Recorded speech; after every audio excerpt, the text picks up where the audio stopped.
कल ट्रेडर्स हमने यहाँ पर 2 लेवल्स निकाला हुआ था गोल्ड के लिए कि जैसे ही इस लेवल का ब्रेकडाउन होता है डाउन साइड के लिए 4035.26 जो लेवल है, इसको जैसे ही मार्केट ब्रेक करता है तुरंत फास्ट मार्केट जो रीच करेगा, जो डेस्टिनी को टच करेगा मार्केट, हमारे एग्जैक्ट 4025.59 लेवल को यहाँ पे टच करेगा।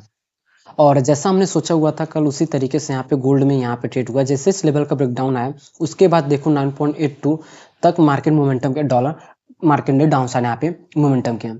मैंने कल ही कहा हुआ था कि ज़रूरी ये नहीं है कि हम अक्सर हमेशा बड़े टारगेट को यहाँ पे अचीव करें, कभी कभी हम छोटे टारगेट में भी हमें यहाँ पे खुश रहना पड़ेगा।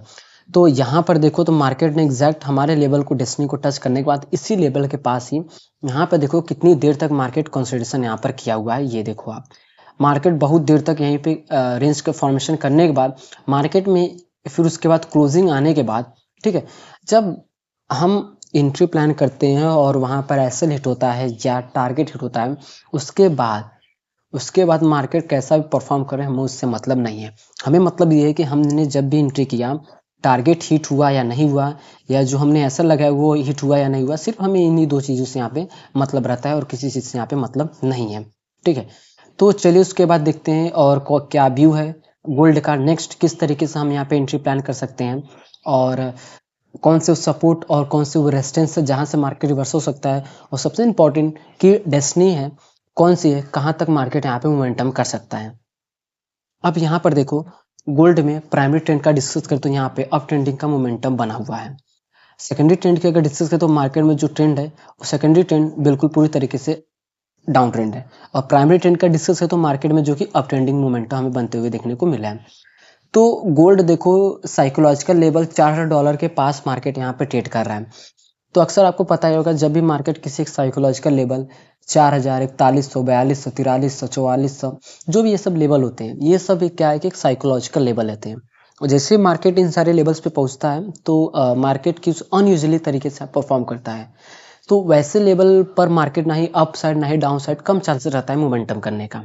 ठीक है, क्योंकि वो साइकोलॉजिकल डिसाइड मार्केट नहीं कर पाता कि मुझे अप साइड जाना है या डाउन साइड, जब यहीं पे सबसे ज़्यादा लोग यहाँ पे ट्रैप होते हैं।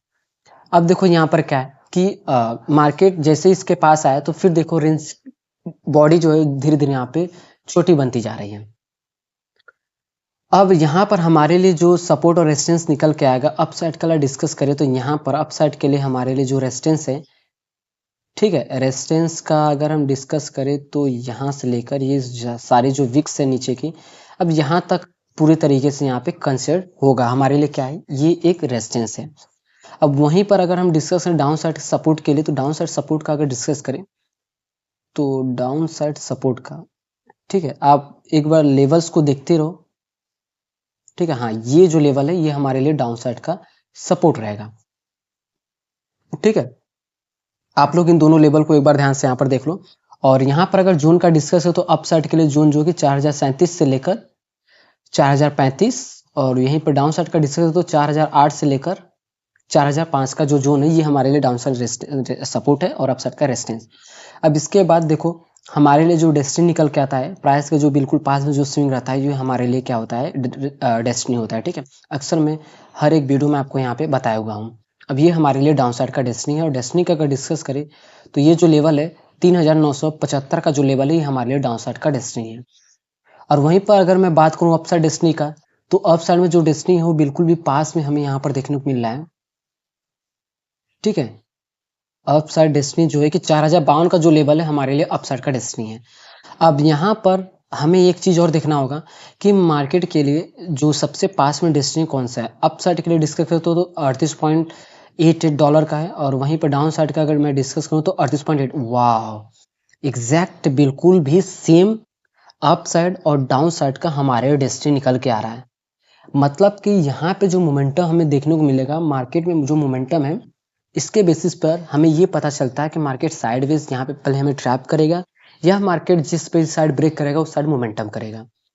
तो अगर ऐसा सिनेरियो अगर आपको देखने को मिलता है कि मार्केट जिस लेवल यहाँ पे ट्रेड करता है वहाँ के बिल्कुल अप साइड का डेस्टिनी और डाउन साइड का डेस्टिनी अगर दोनों मैच करता है एक बिल्कुल इक्वली आएगा, तो फिर समझ लेना कि मार्केट जिस भी साइड फर्स्ट टाइम यहाँ पे ब्रेक करेगा उस साइड तो आपको वहाँ पे ट्रैपिंग देखने को मिलेगा। तो हमारी स्ट्रेटजी क्या रहेगी, उसी साइड हम एंट्री प्लान करेंगे, ना ही रिवर्सल स्ट्रेटजी भी वहाँ पे यूज नहीं करेंगे। जैसे ही मार्केट इस लेवल को ब्रेक करता है, दोबारा आता है, तो थोड़ा सा मोमेंटम के बाद फिर मार्केट यहाँ पे रिवर्स जब करेगा, तो फिर हम यहाँ पे बैठेंगे किसके लिए, डाउन साइड के लिए, और हमारी जो डेस्टिनी जहाँ तक है वहाँ तक का हमारा टारगेट रहेगा। वहीं पे अगर मान लेते हैं कि मार्केट इस तरीके से मोमेंटम करते हुए अपसाइड जाता है, अपसाइड ब्रेक करता है, डाउन साइड आता है, फिर दोबारा जब ब्रेक करेगा, फिर हम यहाँ पे प्लान करेंगे अपसाइड का, और जो डेस्टिनी हमारे लिए ये लेवल रहेगा, हम तक यहाँ तक प्लान करेंगे।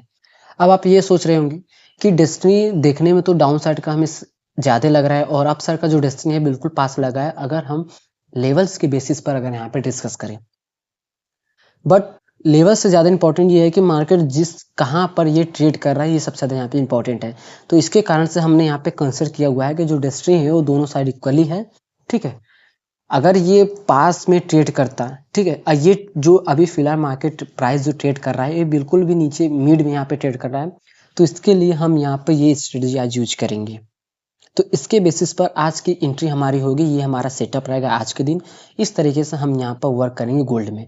और यहाँ पर अगर मैं डिस्कस करूँ तो यहाँ पे लास्ट मोमेंटम में हमें एक तगड़ी सेलिंग देखने को मिल रहा है। तो इस सेलिंग अगर ये डायरेक्ट कंटिन्यू रहना चाहिए, तो अगर जैसे ही ब्रेक करके रजिस्टिंग करता है, या कोई एक या दो कैंडल यहाँ पे सस्टेन करने के बाद और लो जैसे ही ब्रेक होता है, फिर हम यहाँ पे एंट्री प्लान कर सकते हैं। और यहाँ पे डिस्कस करो तो कुछ भी यहाँ पे देखो शार्प हमें मोमेंटम अपसाइड के बाद, मार्केट साइडवेज के बाद फिर से सेलिंग का सेंटीमेंट दिखा सकता है। अगर ये इस लेवल को यहाँ पे ब्रेक करता है, तो फिर उसके बाद ये यहाँ तक भी मोमेंटम कर सकता है, क्योंकि ये लेवल बहुत ही इंपॉर्टेंट है मार्केट के लिए। और यहीं पर अगर यहाँ से रिवर्सल होता है, तो फिर हम वेट करेंगे इस लेवल का ब्रेकआउट होने का। अक्सर सब लोग कहेंगे कि जो हमारे लिए सपोर्ट और रेजिस्टेंस है, तो हम वहाँ से बाइंग और सेलिंग करते हैं। बट वैसा हम बिल्कुल यहाँ पे नहीं करते। हम करते हैं रिवर्सल स्ट्रेटजी, या अगर उस तरह का और सिनेरियो होता तो उसके बेसिस पर यहाँ पे ट्रेड करते हैं। ये नहीं कि यहाँ से हम बाइंग करेंगे, यहाँ से सेलिंग। सभी को जब पता है कि यहाँ से बाइंग सेलिंग होता है, तो वहाँ पे सबसे ज़्यादा यहाँ पे ट्रैपिंग होता है। तो इसलिए क्या है कि हम इस पर बिल्कुल भी यहाँ पे ट्रेड प्लान नहीं करेंगे। तो सो ट्रेडर्स, आप लोग इस तरीके से निफ्टी गोल्ड में आप इस तरीके से यहाँ पे प्लान कर सकते हो।